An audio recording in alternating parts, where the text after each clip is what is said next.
14 বছরের মেয়েকে বিয়ে করা কি ঠিক হবে মা? অবশ্যই ঠিক হবে। এইসব নিয়ে তোকে এত চিন্তা ভাবনা করতে হবে না। ঠিক আছে, তোমরা যা ভালো বোঝো। এরপরে সেই 14 বছরের তের সঙ্গে জঙ্কুকের ধুমধাম করে বিয়েটা হয়ে যায়। তো বাসর রাতে যেই না জঙ্কুক একটু তের কাছে গিয়ে ওকে স্পর্শ করেছে, এমন সময় তে বলে, প্লিজ আমাকে কষ্ট দিবেন না। কষ্ট দিব মানে কি বলছো এসব তুমি? আমার দাদিমা বলেছে বাসরাতে স্বামীরা তার বউকে নাকি কষ্ট দেয়। আপনি আমাকে কষ্ট দিয়েন না প্লিজ। বউয়ের মুখে এমন কথা শুনে জঙ্কুক বুঝতে পারছে না কি করবে, তবুও বউকে সান্ত্বনা দেয়। ঠিক আছে, কষ্ট দিব না। আপনি অনেক ভালো, দাদিমা সব মিথ্যে বলেছে। আচ্ছা ঘুমাও তুমি। কথাটি শুনেই তে ঘুমিয়ে পড়ে। আর এদিকে জঙ্কুক ভাবতে থাকে কত ইচ্ছে ছিল বাসর ঘর নিয়ে বউয়ের কোলে মাথা রেখে জানালার পাশ দিয়ে চাঁদ দেখবো, চোখে চোখ রাখবো, কত রোমান্স করব। সব যেন নিমিষেই শেষ হয়ে গেল। তবুও জঙ্কুক নিজের মনকে সান্ত্বনা দেয়, কারণ মেয়েটি এখনো ছোট, সবে মাত্র 14 বছর হলো। যাক, আস্তে আস্তে সব ঠিক হবে। এরপর জঙ্কুক ও তের দিন যেতে লাগলো এইভাবেই। কিন্তু তাদের মধ্যে কিছুই হতো না। একদিন জঙ্কুক একটি বুদ্ধি আটে। আমি শপথ করছি শারমিন আপুর সব ভিডিও পুরোপুরি দেখে লাইক, কমেন্ট এবং শেয়ার করে বেল বাটনে ক্লিক করে দেব, যাতে পরবর্তী ভিডিওগুলো আমি তাড়াতাড়ি পেয়ে যাই এবং দেখতে পারি। তে, তোমার পছন্দের জিনিস কি? আইসক্রিম, ফুচকা। ঠিক আছে, আমি তোমাকে প্রতিদিন খাওয়াবো, কিন্তু তার বিনিময়ে আমাকে একটি করে চুমু দিতে হবে গালে, এবং আমিও একটি করে দিব। তে লজ্জায় মাথা নিচু করে নেয়। কি হলো, তুমি রাজি? আমি রাজি। এরপরে শুরু হলো তে ও জঙ্কুকের এমন রোমান্টিক মুহূর্তগুলো। প্রতিদিন জঙ্কুক আইসক্রিম, ফুচকা খাওয়ায়, এরপরে দুজন দুজনকে কিস করে। এইভাবে 2টি বছর কেটে যাওয়ার পর আস্তে আস্তে তে জঙ্কুকের প্রতি এতটাই আসক্ত হয়ে যায় যে এক মুহূর্তের জন্য চোখের আড়াল হতে দেয় না। বর্তমানে তেকুকের অবস্থা, বউটা 2 দিন ধরে না খেয়ে আছে। কারণ জিজ্ঞেস করলেই বলল, তুমি সেদিন আমাকে চুমু দিয়েছিলে, তাহলে তো আমি এখন প্রেগনেন্ট। কিন্তু আমার মাথা ঘুরাচ্ছে না কেন, আমার মুখে অরুচিও হচ্ছে না, বমি বমি ভাবও হচ্ছে না। পিচ্চি বউটার কথা শুনে জঙ্কুকের মনে হলো সে মেয়াদ উত্তীর্ণ গাঁজা সেবন করেছে, চুমু দিলে নাকি প্রেগনেন্ট হয়ে যায়। এই কথাটা যে কোন শালায় তার পিচ্চি বউটার মাথায় ঢুকিয়েছিল। জঙ্কুক বলল, সেটা না হয় বুঝলাম, কিন্তু তুমি 2 দিন ধরে খাবার কেন খাচ্ছ না? খাবার না খেলে তো তোমার শরীর খারাপ করবে। না, আমি খাবো না। প্রেগনেন্ট হলে তো মুখে অরুচি হয়, তখন তো টক খেতে হয়। তোমার তো মুখে অরুচি হয়নি, তাহলে খাবার খেয়ে নাও। না, খাবো না। আর আমার মুখে কেন অরুচি হচ্ছে না? তুমি আমাকে ভালো করে চুমু দাওনি, এজন্যই এমনটা হচ্ছে। এখন ওকে কি করে বুঝাই যে চুমু দিলে কেউ প্রেগনেন্ট হয় না? এই মেয়ে আমার মাথা নষ্ট করেই ছাড়বে দেখছি। মনে হচ্ছে হেমায়তপুর সিট বুকিং দিতেই হবে। কি হলো, কি ভাবছো? না না, কিছু না। এখন তুমি আমাকে চুমু দাও। সেদিন ঠিক করে চুমু দাওনি, এর জন্যই মনে হয় এমনটা হয়েছে। আমি প্রেগনেন্ট হতে পারিনি। এখন তুমি ঠিকভাবে চুমু দিবে আমার ঠোঁটে। এই সুযোগ আর কয়জন পায়? সেদিন না হয় আশেপাশে মানুষ ছিল, এর জন্য চুমু দিতে দ্বিধা লাগছিল, কিন্তু আজকে তো আমার রুমে আছি। কোনো দেরি না করে সাথে সাথে জঙ্কুক পিচ্চি বউটাকে জড়িয়ে ধরে শুরু করে দিল, মানে চুমু দেওয়া শুরু করে দিল। প্রায় 5 মিনিট পর ছাড়লো ওকে। দুইজনই হাঁপাচ্ছিল। এবার জঙ্কুক বলল, এখন হয়েছে? হ্যাঁ, এখন হয়েছে। তুমি মিষ্টি নিয়ে আসো। কেন? বারে, প্রেগনেন্ট হলে মিষ্টি খাওয়াতে হয়, জানো না? তুমি প্রেগনেন্ট? কে বললো? কি বলছো? আমাকে যেভাবে চুমু দিলে, এইভাবে চুমু দিলে কোনো ছেলেও প্রেগনেন্ট হয়ে যাবে। বলে কি? ছেলেরা আবার প্রেগনেন্ট হয় কিভাবে? এই মেয়ে তো নিশ্চিত গাঁজা সেবন করেছে মনে হচ্ছে। মাথায় গাঁজার পিনিক মনে হয় বেশি হয়ে গেছে। কি হলো, যাও মিষ্টি নিয়ে আসো, আমি গিয়ে আম্মুকে বলি। জঙ্কুক তের হাত টেনে ধরে দেয়ালের সাথে চেপে ধরে বলল, খবরদার, আম্মুকে কিছু বলবে না। কেন? আম্মুকে বললে কি হবে? আমি যে তোমাকে কিস করেছি, এটা আম্মুকে বললে তুমি লজ্জা পাবে না? না, এখানে লজ্জা পাওয়ার কি আছে? আগেও তো বলেছি তুমি যখন আমাকে চুমু দিয়েছিলে। হ্যাঁ, এজন্যই তো 1 সপ্তাহ আম্মুর সামনে যেতে পারিনি। কেন? তুমি যদি বুঝতা তাহলে কি আর পানির মতো? থাক, হয়েছে হয়েছে, এবার আমার হাত ছাড়ো, আমি ব্যথা পাচ্ছি।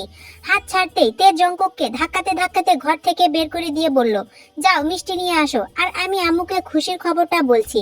কপাল আমার, কেমন বউয়ের সাথে বিয়ে দিল আম্মু। আমার জীবনটা তেনা তেনা করে দিয়েছে এই মেয়ে। কোনো উপায় না পেয়ে জঙ্কুক মিষ্টির দোকান থেকে মিষ্টি কিনে নিয়ে বাসায় আসলো। জঙ্কুকের আম্মু মিসেস জিন তার দিকে তাকিয়ে মিষ্টি একটা হাসি দিয়ে ভিতরে চলে গেল। শরমে জঙ্কুক তার আম্মুর চোখের দিকে তাকাতে পারেনি। কোন রকমের রুমে ঢুকে গেল। দেখলো তার পিচ্চি বউটা মোবাইলে কি যেন করছে। জঙ্কুককে দেখে দৌড়ে এসে আগে তার হাত থেকে মিষ্টির প্যাকেটটা নিল, তারপর নাচতে নাচতে চলে গেল তার আম্মুর কাছে। সবাইকে নাকি আজকে মিষ্টি মুখ করাবে প্রেগনেন্ট হওয়ার খুশিতে 2 দিন পর। জংকুক সকালে ঘুম থেকে উঠে দেখে পিচ্চি বউটা বসে বসে কান্না করছে। কারণ জানতে চাইলে বলল, সেদিন তো তুমি আমাকে ভালো করে চুমু দিলে, কিন্তু এখনো আমি প্রেগনেন্ট হলাম না কেন? তের এমন কথা শুনে জংকুক আর হাসি থামিয়ে রাখতে পারলো না। ওকে বুকের সাথে জড়িয়ে ধরে মাথায় হাত বুলিয়ে দিয়ে বলল, বোকা মেয়ে, ঠোঁটে চুমু দিলে কেউ প্রেগনেন্ট হয় না, তাহলে কিভাবে প্রেগনেন্ট হয়? তুমি এখনো ছোট, আগে বড় হও তারপর বলবো। না, এখনই বলো। তুমি বুঝবে না, আগে বড় হও তারপর। না না, তুমি বুঝিয়ে বলো, তাহলেই বুঝবো। আরে পিচ্চি পরি বউ আমার, তুমি আগে বড় হও বললাম তো। আচ্ছা, আপনি বলবেন না তো? ঠিক আছে, আমি আম্মুকে গিয়ে জিজ্ঞাসা করছি। তে দৌড়ে চলে গেল রুম থেকে। আজকে মনে হয় আর রক্ষা নেই। জংকুক ফ্রেশ না হয়ে কোনো মতে একটা শার্ট গায়ে জড়িয়ে তাড়াতাড়ি করে ভেগে গেল বাসা থেকে। আম্মুর সামনে আসা যাবে না, আপাতত বাসা থেকে পালাই। পরীর মতো একটা বউ পাইছি, মাগার ডাইনির মতো সবসময় আম্মুর কাছে আমাকে লজ্জায় ফালায়। শালার এমন বউ যেন কারো কপালে না জোটে। রাত 10টায় জংকুক বাসায় ফিরে আসে। বাসায় এসে রুমে ঢুকলো, দেখলো বিছানায় তে বউ বেশে বসে আছে। তেকে বউ বেশে বসে থাকতে দেখে জংকুকের ভ্রু কুঁচকালো। মেয়েটা এমন করে বসে আছে কেন? আর কোলে ওটা কি? মনে হচ্ছে কোলে কোনো বাচ্চা নিয়ে বসে আছে। কিন্তু কিন্তু তের সাথে তো জংকুকের কিছুই হয়নি, তাহলে বাচ্চা আসলো কোথা থেকে? একটু এগিয়ে গিয়ে ভালো করে খেয়াল করে দেখলো তোয়ালের মধ্যে বাচ্চার মতো করে পুতুলকে নিয়ে বসে আছে। এটা দেখে জংকুকের কোচকানো ভ্রু আরো কুচকে গেল। তে বিরক্ত হয়ে বসে আছে। আজব, কখন থেকে অপেক্ষা করিয়ে এখন ঘরের মধ্যে এসে কি ধ্যান ধরছে আল্লাহ ভালো জানে। জংকুকের কোনো আওয়াজ না পেয়ে নিজের ঘুমটা সরিয়ে চেঁচিয়ে বলল, তে আপনার সমস্যা কি? হ্যাঁ, আমার ঘুমটা তুলছেন না কেন? কি ধ্যান করছেন? জংকুক তের কথা শুনে চোখ বড় বড় করে তাকালো। তার বইয়ের আবার কি হলো? আর ঘুমটা তুলতে বলছে কেন?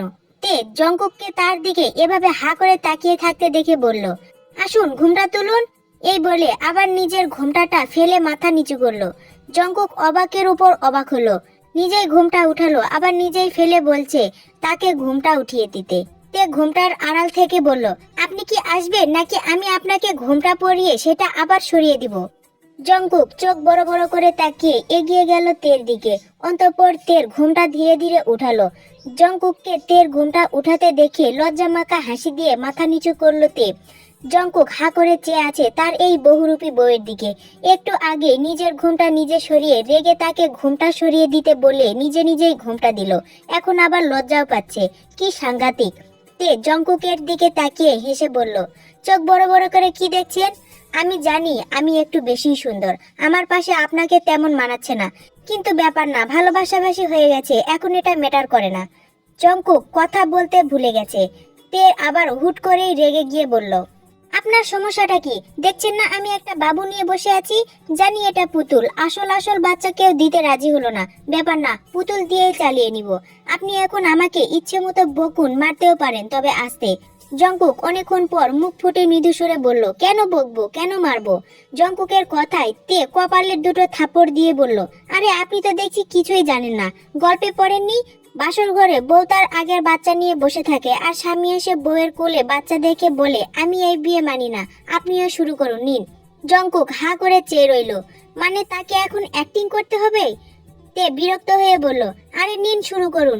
কত প্ল্যান করলাম, সব দেখছি আপনার জন্য ভেস্তে গেল। কার সাথে প্ল্যান করলে? কেন আপনার সাথে? কখন? কখন মানে? আপনাকে তো আমি সব মেসেজ করে বলে দিয়েছিলাম, আপনি সিনও করেছেন, যদিও কিছু রিপ্লাই করেননি, কিন্তু নীরবতা তো সম্মতির লক্ষণ। নিন, এবার শুরু করুন।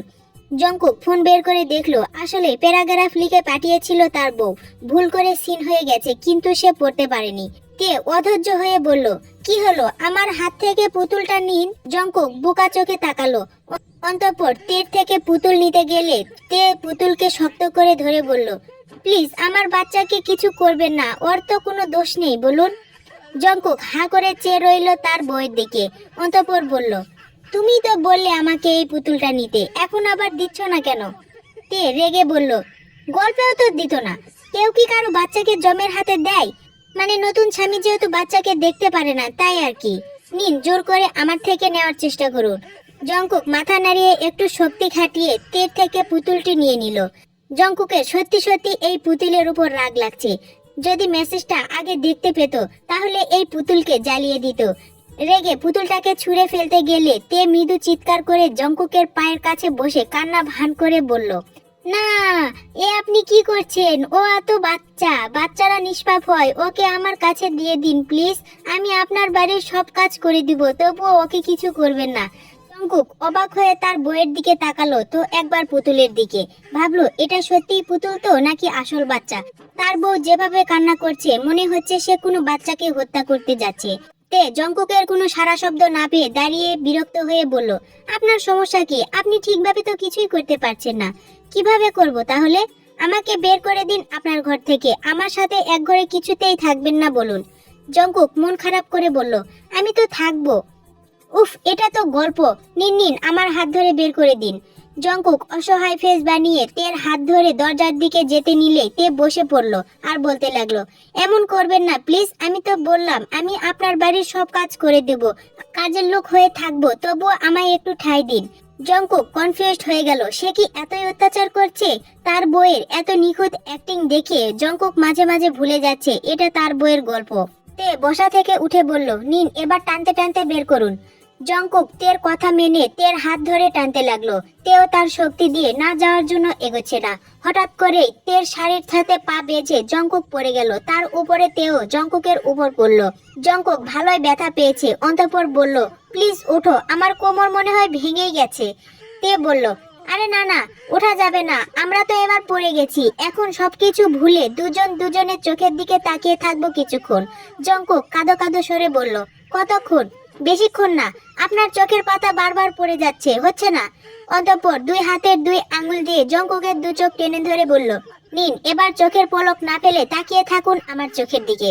জঙ্কুক কথা বলতে ভুলে গেল, এটা তার বউ। হায় আল্লাহ, এমন বউ তার ঘাড়ে জুটতে হলো। ভাবলো বলবে ঘুম পেয়েছে, তাহলে এই অত্যাচার থেকে মুক্তি পাবে। অন্তঃপর জঙ্কুক বলল, বলছিলাম আমার খুব ঘুম পেয়েছে। তে মন খারাপ করে বলল, ও। অন্তঃপর জঙ্কুকের উপর থেকে উঠে পড়ল, তুমি অ্যাক্টিং খুব ভালো পারো, অ্যাক্টর হলেই তো পারতা। তে রাগ দেখিয়ে বলল, অ্যাক্টিং করলে পর্দা কিভাবে করতাম? এটা তো ইসলামের ঠিক না, জানেন না? এতক্ষণ পর তের মুখে একটা কথা শুনে ভালো লাগলো। যাক, তার বউয়ের একটা ভালো দিক তো আছে, কিন্তু গল্প পড়ে যে মাথা গেছে এ মেয়ের। তে জঙ্কুকের হাত থেকে পুতুলটা নিয়ে টেবিলে রেখে বলল, চলুন, আজ তো আপনার ঘুম পেয়েছে, আবার কালকে আগে আগে স্টার্ট করবনি। কি? তে পাত্তা না দিয়ে চারপাশে চোখ বুলিয়ে বলল, কত শখ করে বাসরঘর সাজালাম, আপনি তো কিছুই করতে পারলেন না। আমি কত শখ ছিল বাসরঘর করব, কিন্তু কিছুই হলো না। ধ্যাৎ, চলুন চলুন, ঘুমিয়ে পড়ুন, কালকে আবার প্রথম থেকে শুরু করব, ঠিক আছে?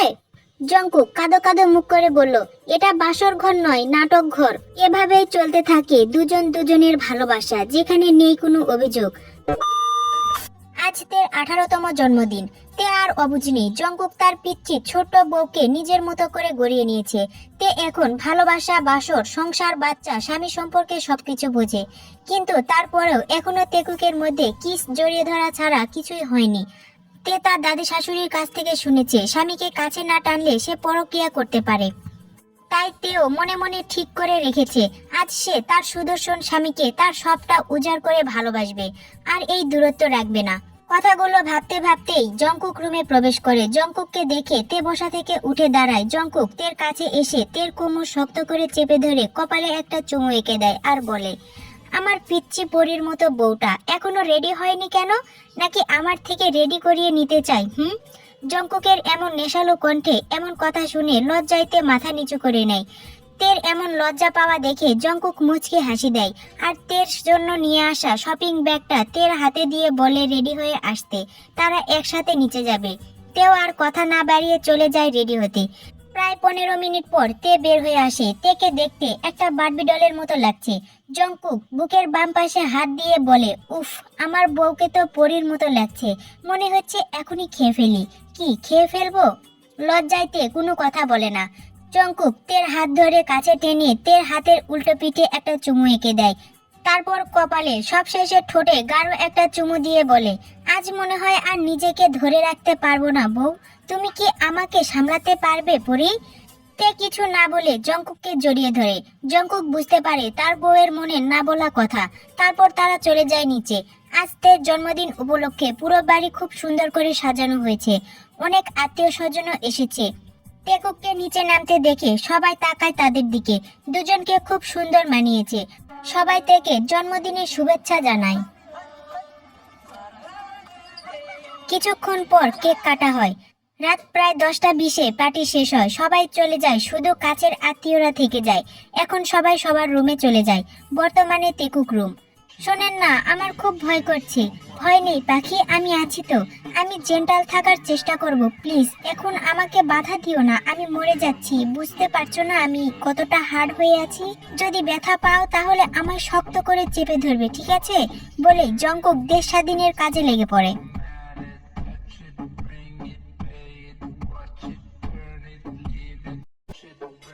Yo, sis, I don't think they're ready for this shit.